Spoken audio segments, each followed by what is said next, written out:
अल्हम्दुलिल्लाहि रब्बिल आलमीन वस्सलातु वस्सलामु अला सय्यिदिल मुरसलीन अम्मा बअद फ़अऊज़ु बिल्लाहि मिनश शैतानिर रजीम बिस्मिल्लाहिर रहमानिर रहीम अस्सलातु वस्सलामु अलैका या रसूलल्लाह व अला आलिका व अस्हाबिका या हबीबल्लाह अस्सलातु वस्सलामु अलैका या नबियल्लाह व अला आलिका व अस्हाबिका या नूरल्लाह।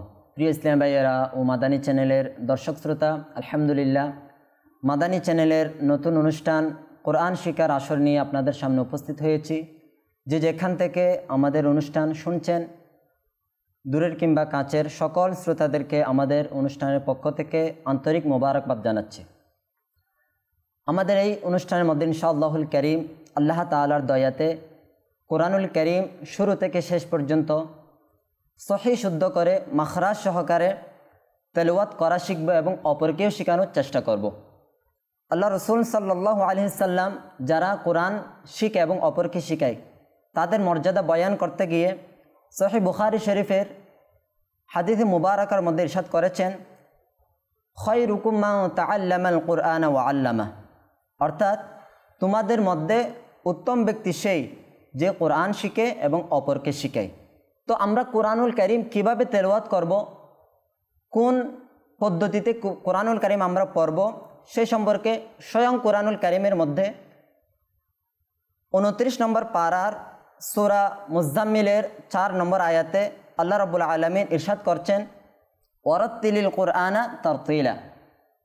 উক্ত আয়াতের অনুবাদ ইমাম আহলে সুন্নাত ইমাম আহমদ রাজা খান বেরেলি রহমতুল্লাহি তাআলা আলাইহি তার কানজুল ইমানের মধ্যে এভাবে করেন, কোরআন তেলাওয়াত খুব ধীরে ধীরে করুন, কোরআন তেলাওয়াত তরতিল সহকারে করুন। হজরতে মাওলা আলী রাদিয়াল্লাহু তাআলা আনহুকে কোরআনুল কারীম তেলাওয়াত সম্পর্কে যে তারতিলের কথা বলা হয়েছে, এই তারতিল সম্পর্কে জানতে চাওয়া হলে তিনি রাদিয়াল্লাহু তাআলা আনহু বলেছেন, হুরুফ সমূহকে তাজবিদ অনুযায়ী আদায় করা হচ্ছে তারতিল সহকারে কোরআন তেলাওয়াত করা। অর্থাৎ কোরআনুল কারীমের মধ্যে যে আরবি হরফ রয়েছে, এখানে রয়েছে তা, ত, এই দুইটা হরফের মধ্যে পার্থক্য কি? সদ, সিন, সা, এই তিনটা হরফের মধ্যে পার্থক্য কি? বদ, দাল, এই হরফগুলোর মধ্যে পার্থক্য কি? আরও বলা হচ্ছে ওয়াকফ কখন, কোথায়, কিভাবে করব, আর ওয়াকফ করার পর আবার কিভাবে আমরা মিলাবো সেটা জেনে সেই অনুযায়ী কোরআন তেলাওয়াত করার নামই হচ্ছে তরতিল সহকারে কোরআন তেলাওয়াত করা।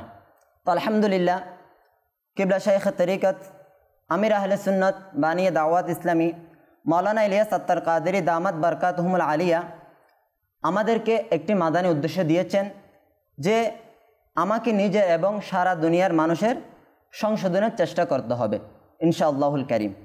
নিজের সংশোধন করার জন্য নেক আমল নামক পুস্তিকার উপর আমল করা, আর সারা দুনিয়ার মানুষের সংশোধন করার জন্য মাদানী কাফেলা সফর করা।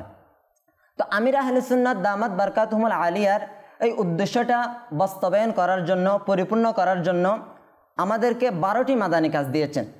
ওই 12টি মাদানী কাজগুলোর মধ্যে হতে একটি মাদানী কাজ হচ্ছে প্রাপ্তবয়স্কদের মাঝে কোরআন শেখানো। তো আলহামদুলিল্লাহ এই কাজটা বাংলাদেশ নয় বরং সারা পৃথিবীর অসংখ্য স্থানের মধ্যে নারী ও পুরুষ আলাদাভাবে কোরআন শেখানোর ব্যবস্থা করেছে আলহামদুলিল্লাহ দাওয়াত ইসলামী। তো যারা এই কোরআন শিক্ষার মধ্যে সময় দিতে পারছেন না, সময়ের অভাবে, মাদ্রাসাতুল মদিনা বালাগান যেটাকে বলা হয় প্রাপ্তবয়স্কদের কোরআন শিক্ষা, বাহিরে যারা সময় দিতে পারছেন না তাদের জন্য আলহামদুলিল্লাহ মাদানী চ্যানেল নিয়ে এসেছে নতুন অনুষ্ঠান কোরআন শিক্ষার আসর। তো আলহামদুলিল্লাহ এই অনুষ্ঠানের মাধ্যমে আমাদের মাদানী চ্যানেলের দর্শক শ্রোতা যারা রয়েছেন তাদের মধ্যে হতে যদি কেউ কোরআন শিক্ষার মধ্যে ঘাটতি থাকে, সহি শুদ্ধ করে কোরআন তেলাওয়াত করতে না পারেন, আল্লাহ তাআলা যদি চায় আমরা এই অনুষ্ঠানের মাধ্যমে পরিপূর্ণ কোরআনুল কারীম সহি শুদ্ধ করে শুরু থেকে শেষ পর্যন্ত মাখরাজ সহকারে তেলাওয়াত করা শিখতে পারবো। আল্লাহ তাআলা আমাদের সবাইকে এই অনুষ্ঠানের সাথে থেকে আল্লাহ রসুলের কাছে প্রিয় হওয়ার তৌফিক দান করুক এবং কোরআনুল কারীমকে সহি শুদ্ধ করে তেলাওয়াত করার মাধ্যমে আল্লাহ তাআলার প্রিয় বান্দা হওয়ার তৌফিক দান করুক। তো দর্শক শ্রোতা, আমরা অনুষ্ঠান শুরু করতে যাচ্ছি কোরআন শিক্ষার আসর। তা আমাদের অনুষ্ঠানের কিছু দিক নির্দেশনা রয়েছে, আমরা কিভাবে আমাদের অনুষ্ঠানটি সাজিয়েছি, আপনাদের সামনে কিভাবে আমাদের অনুষ্ঠানটি উপস্থাপনা করব সেই বিষয়ে আপনাদেরকে কিছু বলছি। আলহামদুলিল্লাহ, আমরা এই অনুষ্ঠানের মধ্যে মাকতাবাতুল মদিনা হতে প্রকাশিত মাদানী কায়দা থেকে এক একটি সবক পড়ব। এই মাদানী কায়দা হতে এক একটি সবক পড়ব এবং প্রতিদিন আমার সামনে যে সকল ইসলামী ভাইয়েরা কোরআন শিক্ষার জন্য উপস্থিত হয়েছেন তাদের থেকে যা পড়াবো ওই সবকগুলো শুদ্ধ হচ্ছে কিনা তার যাচাই বাছাই করব। এরপর আমরা দ্বীনি জ্ঞান অর্জন করার জন্য আমির আহলে সুন্নাত এর লিখিত ফয়জানুস সুন্নাত হতে দর্শ শ্রবণ করব। সাথে সাথে নিজেকে নেককার বানানোর জন্য, নিজের আমলকে সংশোধন করার জন্য নেক আমল পুস্তিকার উপর কী করবো, আমরা পূরণ করব। নেক আমল পুস্তিকা যেটা রয়েছে ওই নেক আমল পুস্তিকার উপর আমরা টিক চিহ্ন দিব, আর যদি আমল না হয় আমরা বৃত্ত দিব। সেভাবে আমরা আমাদের অনুষ্ঠানটি সাজিয়েছি। আর মাঝে মাঝে যদি সম্ভব হয় আমাদের অনুষ্ঠানের মধ্যে নামাজের প্রয়োজনীয় সূরাসমূহ আর মাসলা মাসাইল সম্পর্কেও আলোচনা করব। তো আল্লাহ তাআলা আমরা এই অনুষ্ঠানটা যেন এইভাবে সমাপ্ত করতে পারি, যেন আমরা এই অনুষ্ঠানের মাধ্যমে কোরআনুল কারীম সহিহ শুদ্ধ করে তেলাওয়াত করতে পারি, সেই তৌফিক আমাদেরকে আল্লাহ তাআলা দান করুক, সবাই বলে আমিন। তো আসুন আমরা অনুষ্ঠান শুরু করার আগে আল্লাহ রসুল সাল্লাল্লাহু আলাইহি ওয়াসাল্লামের উপর দরুদ শরীফ পাঠ করার অগণিত ফজিলত হাদিসে মোবারকা কিতাবের মধ্যে বর্ণিত হয়েছে। সেই বর্ণিত হাদিসে মোবারকা থেকে একটি হাদিস শ্রবণ করি। আল্লাহ রসুল সাল্লাল্লাহু আলাইহি ওয়াসাল্লাম ইরশাদ করেছেন, মান সাল্লা আলাইয়া হিনা ইউসবিহা আশারান ওয়া হিনা ইউমসি আশারান আদরাকাতহু শাফাআতি ইয়াউমাল কিয়ামাতি। অর্থাৎ আল্লাহ রসুল সাল্লাল্লাহু আলাইহি ওয়াসাল্লাম আমাদেরকে উদ্দেশ্য করে বলেছেন, যে ব্যক্তি আমার প্রতি সকালে 10 বার সন্ধ্যায় 10 বার দরুদ শরীফ পাঠ করবে, কিয়ামতের দিন ওই ব্যক্তির জন্য আমার সুপারিশ নসিব হবে। তো দেখেন কত বড় সুসংবাদ আমাদের নবী সাল্লাল্লাহু আলাইহি ওয়াসাল্লাম আমাদেরকে শুনিয়েছেন। যদি আমরা সকালে 10 বার সন্ধ্যায় 10 বার দরুদ শরীফ পাঠ করি, আল্লাহ রসুল সাল্লাল্লাহু আলাইহি ওয়াসাল্লাম আমাদেরকে বলেছেন যে তার উপর নবী সাল্লাল্লাহু আলাইহি ওয়াসাল্লামের সুপারিশ নসিব হবে। তো নবী সাল্লাল্লাহু আলাইহি ওয়াসাল্লামের সুপারিশ ব্যতীত, নবী সাল্লাল্লাহু আলাইহি ওয়াসাল্লামের চাওয়া ব্যতীত কেউ জান্নাতেও যেতে পারবে না। তো আমাদের উচিত হবে নবী সাল্লাল্লাহু আলাইহি ওয়াসাল্লামের সুপারিশ পাওয়ার জন্য শুধু 10 বার নয়, বেশি থেকে বেশি পরিমাণে দরুদ শরীফ পাঠ করা। তো আমরা আসুন অনুষ্ঠানকে বরকতময় করার জন্য একবার দরুদ শরীফ পাঠ করি। সাল্লু আলাল হাবিব সাল্লাল্লাহু আলা মুহাম্মদ সাল্লাল্লাহু আলাইহি ওয়াসাল্লাম সালাতান ওয়া সালামান আলাইকা ইয়া রাসূলুল্লাহ। কিতাবের মধ্যে আছে, ধর্মীয় কিতাবাদি শুরু করার আগে যদি এই দোয়া পাঠ করা হয় তাহলে যা পাঠ করা হবে তা স্মরণে থেকে যাবে। তো মাদানী চ্যানেলের দর্শক শ্রোতা, আসুন আমরা সবাই একত্রে ওই দোয়াটি পাঠ করি। আলহামদুলিল্লাহি রাব্বিল আলামিন والصلاة والسلام على سيد المرسلين أما بعد أعوذ بالله من الشيطان الرجيم بسم الله الرحمن الرحيم الصلاة والسلام عليك يا رسول الله الصلاة والسلام عليك يا حبيب الله الصلاة والسلام عليك يا نبي الله وعلى آلك وأصحابك يا نور الله। দর্শক শ্রোতা, আমরা এখন যে দোয়ার কথা বলা হয়েছে সেই দোয়াটি পাঠ করব। আসুন আমরা মুখে মুখে পাঠ করি। اللهم افتح علينا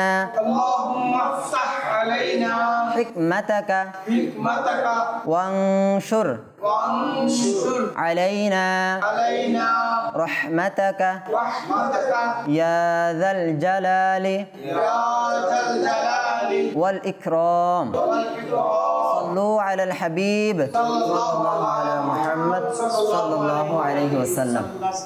তো ইসলাম ভাইয়েরা আর মাদানী চ্যানেলের দর্শক শ্রোতা, আমরা আজ মাকতাবাতুল মদিনা হতে প্রকাশিত মাদানী কায়দার 1 নম্বর সবক সম্পর্কে জানব এবং ওই 1 নম্বর সবক মাশক করব। তো আমরা সবাই মাদানী কায়দা ওপেন করি। জি, 1 নম্বর সবকের মধ্যে আমরা সবাই খুলি। 1 নম্বর সবকের নাম হচ্ছে, আমরা সবাই লক্ষ্য করি 1 নম্বর সবকের নাম কি রয়েছে? হুরুফে মুফরিদাত। 1 নম্বর সবকের নাম কি? এটার অর্থ হচ্ছে আরবি বর্ণমালা। আরবি বর্ণমালা। তো 1 নম্বর সবকের নাম কি? হুরুফে মুফরিদাত অথবা আরবি বর্ণমালা। আবার বলি, 1 নম্বর সবকের নাম কি? হুরুফে মুফরিদাত বা আরবি বর্ণমালা। মাশাআল্লাহ। তো আমরা সহজে মনে রাখতে পারবো 1 নম্বর সবকের নাম কি? হুরুফে মুফরিদাত বা আরবি বর্ণমালা। মাশাআল্লাহ। আচ্ছা, এরপর আমরা জানি হুরুফে মুফরিদাত অর্থাৎ আরবি বর্ণমালা মোট 29টি। আরবি বর্ণমালা মোট কয়টি? 29টি। আরবি বর্ণমালা মোট কয়টি? 29টি। মাশাআল্লাহ। আচ্ছা, ওই আরবি বর্ণমালাগুলোকে আমরা কিভাবে উচ্চারণ করব? তো দেখেন এখানে লেখা আছে, আরবি বর্ণমালাগুলোকে তাজবিদ ও কিরাত অনুযায়ী আরবি বাচনভঙ্গিতে পাঠ করতে হবে। কি বাচনভঙ্গি? আরবি বাচনভঙ্গি, বাংলা বাচনভঙ্গি নয়, বা উর্দু বাচনভঙ্গিও নয়। আচ্ছা, অনেকে কি করে, এই আরবি বর্ণমালাগুলোকে উর্দু বাচনভঙ্গিতে পাঠ করে। কিভাবে? অনেকে পরে বে, তে, থে, এভাবে কি করে, আরবি বর্ণমালাগুলোকে আরবি বাচনভঙ্গি অনুযায়ী পাঠ না করে উর্দু বাচনভঙ্গিতে পাঠ করে। তো এটা সঠিক নিয়ম নয়। সঠিক নিয়ম কীরকম? আরবি বর্ণমালাগুলো কীভাবে পাঠ করতে হবে? আরবি বাচনভঙ্গি অনুযায়ী। তা আমরা যদি প্রশ্ন করা হয় আরবি বর্ণমালাগুলো কীভাবে পড়ব? আরবি বাচনভঙ্গি অনুযায়ী। উর্দু বাচনভঙ্গিতে আমরা ওই আরবি বর্ণমালা কি করব না, পড়ব না। আচ্ছা, আমরা ওলা শুরু করে দিই। আলিফ। এটা কি? আলিফ। আচ্ছা, এটাকে অনেকে ভুল করে, আলিফটাকে কয়েক ধরনের ভুল করে। ভুলগুলো আমি বলতেছি, এগুলো স্মরণ করবেন, এগুলো দেখবেন। দেখেন, এই আলিফটাকে অনেকে আলিফ কি করে, আলিফ এভাবে পড়ে, কিন্তু এটাও সঠিক পদ্ধতি নয়। আবার অনেকে বলে আলিফ, এভাবেও এটা পড়া কি নয়, সঠিক নয়। সঠিক পদ্ধতি কীরকম? এটা টানা যাবে না, আলিফটা কি করা যাবে না, টানা যাবে না, দীর্ঘ করা যাবে না। আলিফ আলিফ আলিফ। এটা এই উপরের দাঁতের আগা নিচের ঠোঁটের বীজ অংশে বাসবে, কখন? শেষের দিকে।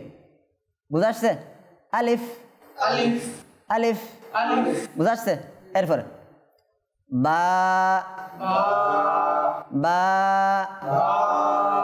তা, থা, থা। আচ্ছা, এই 3টা পর্যন্ত আমরা একটু কি করি আবার খেয়াল করি, বাটা কিভাবে উচ্চারণ করব। আচ্ছা, বাটা অনেকে কি করে বা এভাবে বলে, এটা বলা সঠিক হয় নাই। বাটা কীভাবে বলবো? আমরা সাধারণ যেভাবে থাকি, মনে করেন এভাবে আছি, এভাবে থাকার পর স্বাভাবিকভাবে আমরা কি বাতাস ছেড়ে দেব, বা, বা, স্বাভাবিকভাবে কোনো টুট কি করবেন, আমরা ওইদিক সেদিক করবে না, স্বাভাবিক থাকবো, অটোমেটিক কি হয়ে যাবে, বাটা বের হয়ে যাবে। বা, বাটা কোথা থেকে উচ্চারণ হয় আমরা বুঝতে পারলাম, উভয় টুটের বীজ অংশ। দেখেন এই বাহিরে যেটা আছে এটা শুকনো অংশ, একটু ভিতরে গেলে ভিজা। তো বাটা কোথা থেকে উচ্চারণ হচ্ছে? উভয় টুটের ভিজা অংশ থেকে। বুঝা আসছে? এরপরে তা, তা, তা। বুঝা আসছে? তাটা কোথা থেকে? জিহ্বার আগা এবং উপরের দাঁতের গোড়া, উপরের দাঁতের গোড়া। জিহ্বাটা এইভাবে বাজাবো, হ্যাঁ, তা, তা। আচ্ছা, এরপর আছে থা,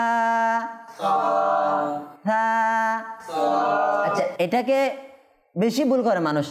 কি করে? এটা থাকে অনেক শক্ত করে বলতে গিয়ে সহজ কাজটাকে কঠিন করার মাধ্যমে এটা ভুল হয়ে যায়। কিভাবে? এটা কি বলে? সা, সা। এটা কি কঠিন করে ফেলেছে, আওয়াজটাও বড় হয়ে গিয়েছে, জিহ্বাটাকে একদম চাপ দিছে। তো থাটা উচ্চারণ করার সময় আওয়াজটাও বড় করতে হবে না, জিহ্বাকে কি করতে হবে না, চাপ দিতে হবে না। স্বাভাবিক আমাদের জিহ্বার কি রয়েছে, আগা রয়েছে, এটা দাঁতের আগায় বাজায় দেব। দেখেন, হ্যাঁ, এভাবে দেওয়ার লাগানোর পর স্বাভাবিকভাবে বাতাস ছেড়ে দেবো, অটোমেটিক আমাদের থা হয়ে যাবে। আমাদের চ্যানেল দর্শক শ্রোতা, আমাদের থাটা উচ্চারণ করার ক্ষেত্রে অনেকেই ভুল করে, থাকে সা পরে, সেটা ভুল পদ্ধতি। থাকে যখন সা পড়া হবে তখন এটা অন্য একটা হরফের সাথে মিলে যাবে। এই জন্য আমাদের লক্ষ্য রাখতে হবে, খেয়াল করতে হবে থাটা কীভাবে উচ্চারণ করতেছি। আমরা একটু লক্ষ্য করি সাটা উচ্চারণ করার জন্য আমাদেরকে জিহ্বার আগাটা দাঁতের আগায় লাগাই দেব। দেখেন এভাবে, বুঝা আসছে? মাদানী চ্যানেল দর্শক শ্রোতা আপনারাও লক্ষ্য করুন, আমরা সাটা উচ্চারণ করার সময় জিহ্বার আগা দাঁতের আগায় লাগিয়ে তারপর স্বাভাবিকভাবে বাতাসটা ছেড়ে দেব, সহজেই কি হয়ে যাবে? সা উচ্চারণ হয়ে যাবে। বুঝা আসছে? আবার বলি, সা সা সা। মাশাআল্লাহ, পারবেন ইনশাআল্লাহ? আচ্ছা, এরপরে জিম জিম, পারবেন ইনশাআল্লাহ? এটা একটু টান দিয়ে পারবো। এরপরে হা, মাশাআল্লাহ, এটা চাপ দিয়ে পারবো। এটার মাখরাজ কোথায়? কণ্ঠনালীর মধ্যাংশ, কণ্ঠনালীর মধ্যাংশ। হা, মাশাআল্লাহ। এরপরে খ খ খ,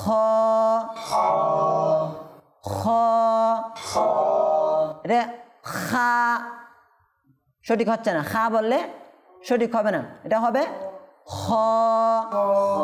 খ। এরপর দাল দাল, মাশাআল্লাহ, সবাই একসাথে পড়বেন ইনশাআল্লাহ। এরপর হরফ লাল লাল, এটা কিভাবে উচ্চারণ করবো? ওই পূর্বে সা উচ্চারণ করেছি, সা যেখান থেকে উচ্চারণ হচ্ছে ঠিক একই স্থান থেকে লাল উচ্চারণ হচ্ছে। তো আমাদের কি করতে হবে? লালটা উচ্চারণ করার জন্য জিহ্বার আগাটা দাঁতের আগায়, উপরের দাঁতের আগায় লাগিয়ে দেব, অটোমেটিক হয়ে যাবে, সহি শুদ্ধ করে লালটা উচ্চারণ হয়ে যাবে। আর যদি এটাকে আমরা কঠিন করতে চাই, একটু শক্ত করে বের করতে চাই, এটা জাল বলি, জালকে জাল বলতে যাই, তাহলে কি হয়ে যাবে? অন্য একটা হরফের সাথে মিলে যাবে, যেটা আমরা সামনে পড়বো। তো এটা জাল হবে, দাল জাল এরকম হবে না, কি হবে? দাল জাল জাল, বুঝা আসছে? তো এটা কি হবে? জাল, পারবেন ইনশাআল্লাহ? এরপরে র র র, এরপর ঝা ঝা, এটা শক্ত হবে, এটা আওয়াজটা কি হবে? শক্ত করে বের হবে। ঝা ঝা। এরপর সিন সিন। আচ্ছা, এখন আমরা কি পড়েছি? সিন, ঠিক আছে না? এর আগে একটা হরফ পড়েছি সা। বেশিরভাগ মানুষ সা এবং সিনের সাথে কি করে ফেলে? মিলাই ফেলে। যদি একটা হরফ অন্য একটা হরফের সাথে মিলে যায়, এটা কি হবে না? শুদ্ধ হবে না। তো এটা হবে সিন, আর আগেরটা হবে হা, বুঝা আসছে? এখন কি হবে? এখন এটা কি হবে? সিন, একটা কি আওয়াজ বেশি করে বের হবে, সিন। আবার বলি সিন। এরপরে শিন صاد صاد ضاد ط ظ ظ। এখন চারটা হরফ যে সদ থেকে ব পর্যন্ত, এগুলো পড়ার সময় মানুষে ভুল করে, এগুলোর সাথে অতিরিক্ত একটা ওয়াও বাড়িয়ে নেয়। যেমন সদকে সোয়াত, কি বলে? সোয়াত, দোয়াত, তোয়া, দোয়া, এবার বলে। তো এটা বলা সঠিক হচ্ছে না। সঠিক উচ্চারণ কিরকম হবে? সদ, বুঝা আসছে? তাহলে সোয়াত সোয়াত হবে না, ঠিক আছে? কি হবে? সদ। মাদানী চ্যানেলের দর্শক শ্রোতা, আমরা লক্ষ্য করি এই সদ হরফটাকে অনেকেই সোয়াত, তো এটা সঠিক উচ্চারণ নয়। আমাদেরকে লক্ষ্য রাখতে হবে, এটা সোয়াত পড়া থেকে আমাদেরকে বিরত থাকতে হবে। কীভাবে পড়তে হবে? সদ বদ ত ব, বুঝা আসছে? পারবেন ইনশাআল্লাহ? এরপরে আইন আইন এরপর গাইন গাইন, এরপর দেখেন ফা ফা। আচ্ছা, এটা উচ্চারণ কিভাবে করব? উপরের দাঁতের আগা, নিচের ঠোঁটের বীজাংশ এভাবে ফা ফা। বুঝে আসছে? মাদানী চ্যানেল দর্শক শ্রোতা, আমরাও দেখি ফাটা উচ্চারণ করার জন্য প্রথমে আমাদের উপরের দাঁতের আগা নিচের ঠোঁটের বীজাংশে লাগিয়ে দিব, এরপর বাতাস ছেড়ে দিব, অটোমেটিক আমাদের ফা উচ্চারণ হয়ে যাবে। দেখি আমরা একটু ফা। আমরা সবাই বলি, মাদানী চ্যানেল দর্শক শ্রোতা যারা রয়েছেন তারাও আমাদের সাথে বলার চেষ্টা করুন, ফা ফা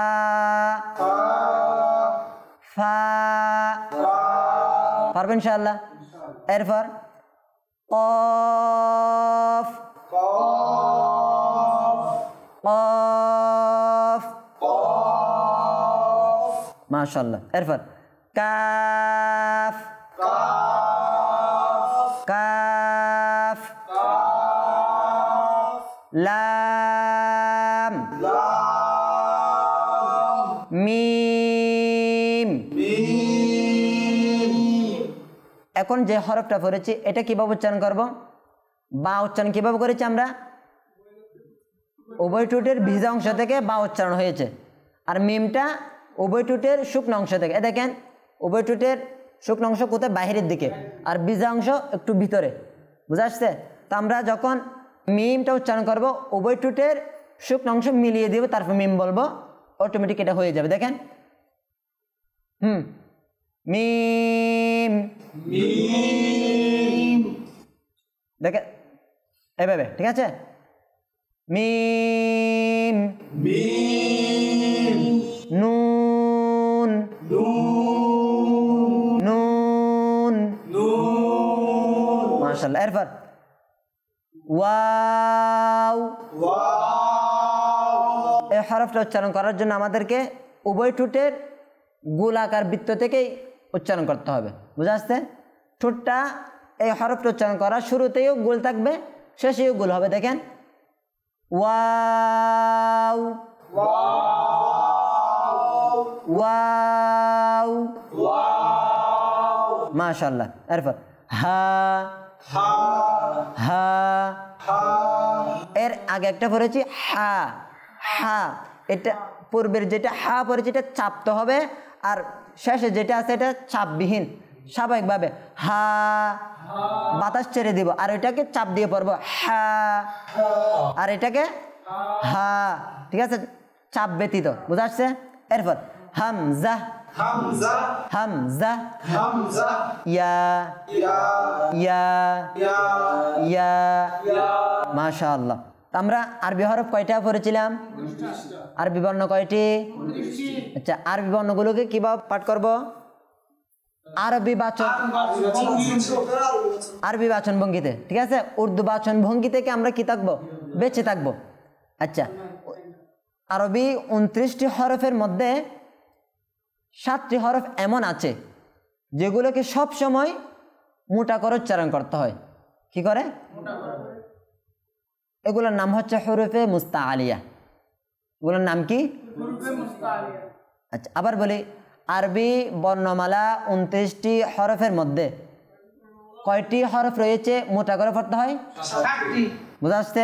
মনে থাকবে ইনশাআল্লাহ। ওই 7টি হরফের নাম কি?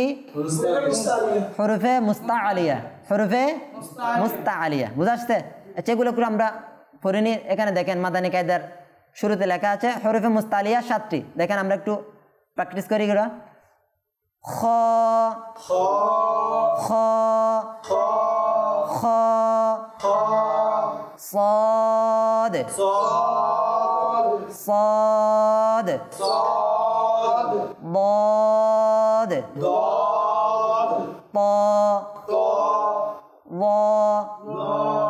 غين قاف। এই 7টি হরফ কিভাবে উচ্চারণ হবে? মোটা করে উচ্চারণ হবে। বুঝা আসছে? এই 7টি হরফের সমষ্টি হচ্ছে খুস্স দাউতিন কিজ, খস দগতিন কিজ। বুঝা আসছে ইনশাআল্লাহ? আচ্ছা, এই হরফগুলো উচ্চারণ করার সময় অনেকে ভুল করে ফেলে। খ খ সদ কি করে এভাবে টুটকে গুল করে ফেলে। তো এরপরে রয়েছে দেখেন মাদানী কায়দাতে টুট থেকে শুধুমাত্র 4টি হরফ উচ্চারণ হয়। কয়টি হরফ? কয়টি হরফ? কি কি আমরা দেখি? বা বা ফা মিম ওয়াও। এই 4টি হরফ কোথায় থেকে উচ্চারণ হয়? ঠোঁট থেকে।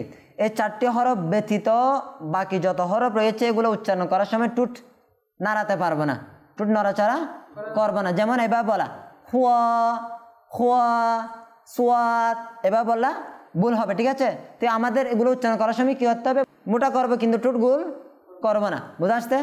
খ, এ দেখেন খ, বলেন খ, صاد ضاد ط ظ غين قاف। মাশাআল্লাহ, আল্লাহ তাআলা আমরা যা শুনেছি ওগুলো স্মরণ রেখে সেই অনুযায়ী প্র্যাকটিস করে আল্লাহ তাআলার কোরআন, পবিত্র কোরআনুল কারীমকে সহিহ শুদ্ধ করে মাখরাজ সহকারে তেলাওয়াত করার তৌফিক দান করুক। আমিন বিজাহিন নবীল আমিন সাল্লাল্লাহু আলাইহি ওয়াসাল্লাম। সাল্লু আলাল হাবিব সাল্লাল্লাহু আলা মুহাম্মদ সাল্লাল্লাহু আলাইহি ওয়াসাল্লাম। প্রিয় ইসলাম ভাইয়েরা আর মাদানী চ্যানেলের দর্শক শ্রোতা, আমরা এখন আমাদের অনুষ্ঠানের শেষের দিকে চলে এসেছি। এখন আমরা দ্বীনি জ্ঞান অর্জন করার জন্য আমির আহলে সুন্নাত মাওলানা ইলিয়াস আত্তার কাদেরী রাজবি দামাত বরকাতুহুল আলিয়ার রচিত ফয়জানে সুন্নাত থেকে দর্শ শ্রবণ করব। আসুন আমরা আল্লাহ এবং আল্লাহ রসুলের সন্তুষ্টির জন্য মনোযোগ সহকারে সম্ভব হলে দুজানু হয়ে বসে, আর যদি অসুবিধা হয় যেভাবে সুবিধা সেভাবে বসে গভীর মনোযোগ সহকারে এদিক সেদিক না দেখে দর্শ শ্রবণ করি। শুরুতে আসুন আল্লাহ রসুল সাল্লাল্লাহু আলাইহি ওয়াসাল্লামের উপর দরুদ পাঠ করার ফজিলত সম্পর্কিত হাদিসে মোবারকা শ্রবণ করি। রাসূলুল্লাহ সাল্লাল্লাহু আলাইহি ওয়াসাল্লাম ইরশাদ করেছেন, যখন তোমরা কোনো কিছু ভুলে যাও তবে আমার উপর দরুদ শরীফ পাঠ করো, ইনশাআল্লাহ স্মরণে চলে আসবে। আমরা যদি কোনো সময় আমাদের যে কোনো জিনিস কোথায় রেখেছি ভুলে গেছি, চাবি, টুপি, মানিব্যাগ, যে কোনো সময় আমরা ভুলে যাই, ইনশাআল্লাহ আমরা দরুদ শরীফ পাঠ করব। এই দরুদ শরীফ পাঠের উসিলে আমাদের ওই ভুলে যাওয়া জিনিসটা স্মরণে চলে আসবে ইনশাআল্লাহ। আসুন দরুদ শরীফ পাঠ করি। সাল্লু আলাল হাবিব সাল্লাল্লাহু আলা মুহাম্মদ সাল্লাল্লাহু আলাইহি ওয়াসাল্লাম। হযরত সাইয়্যিদুনা আব্দুল্লাহ ইবনে আব্বাস রাদিয়াল্লাহু তাআলা আনহুমা থেকে বর্ণিত আমিরুল মুমিনিন হযরত সাইয়্যিদুনা উসমান ইবনে আফফান রাদিয়াল্লাহু তাআলা আনহু আল্লাহর প্রিয় হাবিব হাবিবুল হাবিব রাসূলুল্লাহ সাল্লাল্লাহু আলাইহি ওয়াসাল্লাম এর নিকট বিসমিল্লাহ শরীফের ফজিলত সম্পর্কে জানতে চাইলেন। তখন আল্লাহ রসুল হুজুর পুরনূর সাল্লাল্লাহু আলাইহি ওয়াসাল্লাম ইরশাদ করলেন, এটা অর্থাৎ বিসমিল্লাহ শরীফটা আল্লাহ তাআলার নামসমূহের মধ্যে একটি নাম, আর আল্লাহ তাআলার এই নামটা অর্থাৎ বিসমিল্লাহ শরীফটা ইসমে আযীম যে রয়েছে ওই ইসমে আযীমের সাথে এমন সম্পর্ক যেমন সম্পর্ক চোখের কালো অংশ এবং সাদা অংশের সাথে। বুঝা আসছে? তো বিসমিল্লাহ শরীফ এটার সাথে ইসমে আযীমের সাথে সম্পর্ক কীরকম? যেরকম সম্পর্ক চোখের কালো অংশের সাথে সাদা অংশের। তো প্রিয় ইসলামী ভাইয়েরা আর মাদানী চ্যানেলের দর্শক শ্রোতা, ইসমে আযীম এটা কীরকম? এর অনেক বরকত আছে, ইসমে আযীমের অনেক বরকত আছে। ইসমে আযীম সহকারে যে দোয়াই করা হয় আল্লাহ তাআলার কাছে, সে দোয়াই আল্লাহ তাআলা কবুল করে থাকেন। আলা হযরত ইমাম আহমদ রাজা খান রহমতুল্লাহি তাআলা আলাইহি এর সম্মানিত পিতা রইসুল মুতাকাল্লিমিন হযরতে মাওলানা নকি আলী খান রহমতুল্লাহি তাআলা আলাইহি বলেন, কি বলেন আমরা শুনি। অনেক আলিম সাহেব বিসমিল্লাহির রহমানির রহিমকেও ইসমে আযীম বলেছেন। আমরা আগে শুনেছি হাদিস মোবারকা থেকে বিসমিল্লাহির রহমানির রহিমটা ইসমে আযীমের সাথে এমন সম্পর্ক যেমন সম্পর্ক চোখের কালো অংশের সাথে সাদা অংশ রয়েছে। তো এখন বলা হচ্ছে অনেক আলেমে দ্বীন বলেছেন যে বিসমিল্লাহির রহমানির রহিমটা ইসমে আযীম। বিসমিল্লাহির রহমান রহিমটা কি ইসমে আযীম। শাহিন শাহে বাগদাদ হুজুর গৌসে পাক রহমতুল্লাহ তাআলা আলাইহি থেকে বর্ণিত বিসমিল্লাহ এই বাক্যটি যারা আরিফ রয়েছে অর্থাৎ আল্লাহ তাআলার পরিচয় লাভ করেছেন তাদের মুখে বিসমিল্লাহ শরীফটা এমন যেমন আল্লাহ তাআলার জন্য কোন বলার মতো, অর্থাৎ আল্লাহ তাআলা কোন বললেই যে একটা জিনিস সাথে সাথে হয়ে যায়, ঠিক তদ্রুপ বিসমিল্লাহ শরীফটা আল্লাহ তাআলার পরিচয় লাভ করেছেন অর্থাৎ আল্লাহ তাআলার প্রিয় বান্দাদের মুখে এমন, অর্থাৎ বিসমিল্লাহ বললেই আল্লাহ তাআলার দয়াতে ওই কোন বললে যেরকম হয়ে যায় বিসমিল্লাহর মাধ্যমে আল্লাহ তাআলার প্রিয় বান্দারা ঠিক তদ্রুপ সাথে সাথে করে ফেলতে পারেন। বুঝা আসছে? এটা কাদের মুখে? আল্লাহ তাআলার প্রিয় বান্দাদের মুখে বিসমিল্লাহ শরীফটার এত ফজিলত। তো ইসলামের আমরা বুঝতে পারলাম বিসমিল্লাহ শরীফের কত ফজিলত। তো সেই জন্য আমাদের উচিত হবে সকল ধরনের ভালো ও বৈধ কাজসমূহের মধ্যে বরকত লাভের জন্য অবশ্যই আমাদেরকে প্রথমে বিসমিল্লাহির রহমানির রহিম পড়ে নেওয়া উচিত। যদি আমি আপনি কথায় কথায় বিসমিল্লাহির রহমানির রহিম পড়তে অভ্যস্ত হয়ে যাই ইনশাআল্লাহ আল্লাহ তাআলার বরকত অবশ্যই আমাদের উপর বর্ষিত হবে। তা আল্লাহ তাআলা আমাদের সবাইকে সকল ধরনের জায়েজ কাজসমূহের শুরুতে বিসমিল্লাহ শরীফ পাঠ করার তৌফিক দান করুক। আমিন বিজাহিন নবিল আমিন সাল্লাল্লাহু আলাইহি ওয়াসাল্লাম। সল্লু আলাল হাবিব সাল্লাল্লাহু তাআলা আলা মুহাম্মদ সাল্লাল্লাহু আলাইহি ওয়াসাল্লাম। আলহামদুলিল্লাহ আজ্জা ওয়াজাল কোরআন ও সুন্নতের প্রচারের বিশ্বব্যাপী সংগঠন দাওয়াত ইসলামীর মাদানী পরিবেশের মধ্যে অসংখ্য সুন্নত শিক্ষা অর্জন ও শিক্ষা প্রদান করা হয়। প্রত্যেক বৃহস্পতিবার আপনার এলাকায় অনুষ্ঠিত দাওয়াত ইসলামীর সাপ্তাহিক সুন্নত পারা ইজতিমার মধ্যে আল্লাহ তাআলার সন্তুষ্টি অর্জনের জন্য ভালো ভালো নিয়ত সহকারে অংশগ্রহণ করুন। আর যদি সম্ভব হয় সে মসজিদের মধ্যে সারা রাত ইতিকাফ করে সকালে আল্লাহ তাআলার রাস্তায় মুসাফির হওয়ার জন্য চেষ্টা করুন। ইনশাআল্লাহ মাদানী কাফালার মধ্যে গিয়ে নিজেও সুন্নত শিখো এবং অপরকেও সুন্নত শিখাবো। আল্লাহ তাআলা আমাদের সবাইকে এর উপর আমল করার তৌফিক দান করুক। আসেন এখন আমরা মাদানী ইনাম অর্থাৎ নেক আমল পুস্তিকার উপর আমল করব। কেননা নেক আমল পুস্তিকার উপর আমল যদি করি আমরা নিজে নেককার হতে পারবো, নিজের আমলকে সংশোধন করতে পারবো। তো আসুন আমরা এখন নিজেকে নেককার বানানোর জন্য, নিজের আমলকে সংশোধন করার জন্য নেক আমল পুস্তিকা পূরণ করি। 1 নম্বর নেক আমল, ভালো ভালো নিয়ত কি করেছেন? 5 ওয়াক্ত নামাজ জামাত সহকারে আদায় কি করেছি? প্রত্যেক নামাজের পূর্বে কি নামাজের দাওয়াত দিয়েছি? সূরা মুলক কি পাঠ করেছি? প্রত্যেক নামাজের পর আয়াতুল কুরসি, সূরা ইখলাস ও তাসবিহে ফাতিমা রাদিয়াল্লাহু তাআলা আনহা কি পাঠ করা হয়েছে? কানজুল ইমান থেকে 3 আয়াত বা সিরাতুল জিনান থেকে 2 পৃষ্ঠা শোনা বা পড়ার সৌভাগ্য অর্জন হয়েছে? শাজরা শরীফ হতে ওজিফা পাঠ করেছি? 313 বার কি দুরূদ শরীফ পাঠ করা হয়েছে? ইনশাআল্লাহ আমরা আজকে এতটুকু, ইনশাআল্লাহ আগামী পর্বে আরও কিছু মাদানী ইনাম অর্থাৎ নেক আমল এর সম্পর্কে জানবো এবং এর উপর আমল করারও চেষ্টা করব। আল্লাহ তাআলা আমাদের সবাইকে যা শুনেছি, যা শিখেছি এগুলো স্মরণ রেখে এর উপর আমল করার তৌফিক দান করুক। আমরা ইনশাআল্লাহ আগামী পর্বে আমাদের ইসলামী ভাইদের থেকে আমরা যে মাদানী কায়দার 1 নম্বর সবক আরবি বর্ণমালা, ওই সবকটা শ্রবণ করার, শোনার চেষ্টা করব। তাদের কতটুকু আয়ত্ত হয়েছে ইনশাআল্লাহ। আমরা সবাই কি করব? প্র্যাকটিস করে আসবো ঘর থেকে। হ্যাঁ, তো প্র্যাকটিস করার জন্য একটি সুন্দর সিস্টেম হচ্ছে আমাদের দাওয়াত ইসলামের একটি অ্যাপস রয়েছে যেটা মাদানী কায়দা। আমরা যেটা মাদানী কায়দার পড়তেছি এখন ঠিক তদ্রুপ এটা অ্যাপস রয়েছে।